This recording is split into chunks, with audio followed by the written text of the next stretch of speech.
శుక్రవారం పూట మీ ఇంటి ఇల్లాలితో రాత్రి నిద్రించే ముందు ఉప్పు దిష్టి తీయించుకోండి.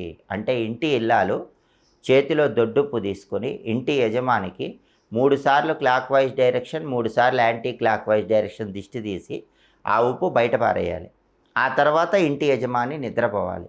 ఇలా 3 శుక్రవారాలు రాత్రి యజమాని నిద్రించే ముందు ఇంటి ఇల్లాలు ఉప్పుతో దిష్టి తీస్తే గనక వంశంలో ఉన్న స్త్రీల శాపాలన్నీ పోతాయి. వంశంలో ఉన్న స్త్రీల ఏడుపులన్నీ తొలగిపోతాయి. అప్పుడు డబ్బు పరంగా వచ్చే పెద్ద పెద్ద కష్టాలన్నీ తొలగింపజేసుకోవచ్చు. ఫైనాన్షియల్గా మీకు చిన్న కష్టం వచ్చినా పెద్ద కష్టం వచ్చినా దాన్ని పోగొట్టే శక్తి నిమ్మకాయకు ఉంటుంది. పరిహార శాస్త్రంలో నిమ్మకాయలు చాలా శక్తివంతమైనది. ఎప్పుడైనా సరే నిమ్మకాయ పులిహోర మీ చేత్తో ఎదుటి వాళ్ళకి పంచిపెడితే డబ్బు పరమైన కష్టాలన్నీ తొలగిపోతాయి. నిమ్మకాయ పులిహోర తీసుకున్న వాళ్ళకి